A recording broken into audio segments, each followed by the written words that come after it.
6,000 pension 6,000 pension 6,000 pension వికలాంగుల ఐక్యత వికలాంగుల ఐక్యత అర్హులైన వికలాంగుల డబుల్ బెడ్రూమ్ ఇండ్లు అర్హులైన వికలాంగుల డబుల్ పింఛన్ వెంటనే 6,000 పింఛన్ వికలాంగుల ఐక్యత వికలాంగుల ఐక్యత ప్రకారంగా 6,000 పెన్షన్ ఇవ్వాలి. దివ్యాంగులందరికీ 6,000 పెన్షన్. జై తెలంగాణ.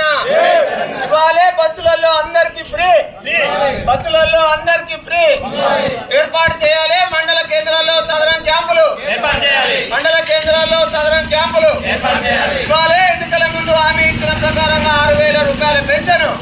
జై తెలంగాణ.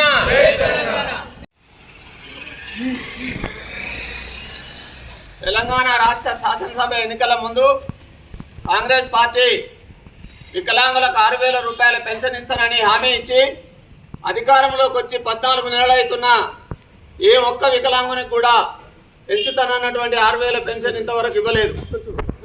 తుంగతుర్తి మండల కేంద్రంలో వికలాంగుల ఆధ్వర్యంలో ధర్నా చేస్తున్న కార్యక్రమానికి పూర్తి సంఘీభావాన్ని తెలియజేస్తూ ప్రభుత్వాన్ని డిమాండ్ చేస్తా ఉన్నాం.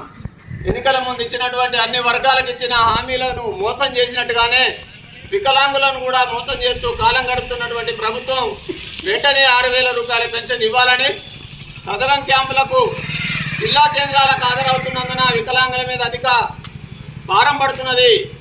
అది లేకుండా మండల కేంద్రాలలోనే సదరం క్యాంపులు ఏర్పాటు చేసే విధంగా ప్రభుత్వం చర్యలు తీసుకోవాలి.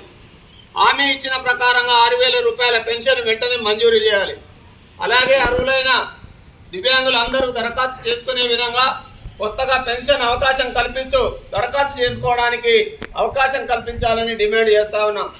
అలాగే ఆర్టీసీ బస్సులలో కూడా పూర్తిగా ఫ్రీగా ప్రయాణం చేసే సౌకర్యం కల్పించాలని డిమాండ్ చేస్తూ ఈ కార్యక్రమంలో పాల్గొన్నటువంటి నాతో పాటు పాల్గొన్న బీఆర్ఎస్ నాయకులకు అలాగే దివ్యాంగులందరికీ కూడా హృదయపూర్వక నమస్కారాలు తెలియజేస్తూ మీరు మీ హక్కుల కోసం పోరాడుతున్నటువంటి సందర్భంగా మేము ఎల్లప్పుడూ మీకు అండగా ఉంటామని, మీకు సంపూర్ణ మద్దతు ఇస్తామని, బీఆర్ఎస్ పార్టీ మీకు సపోర్ట్ చేస్తుందని తెలియజేస్తూ 6,000 రూపాయల పెన్షన్ వెంటనే ఇవ్వాలి. 6,000 పెన్షన్ వెంటనే 6,000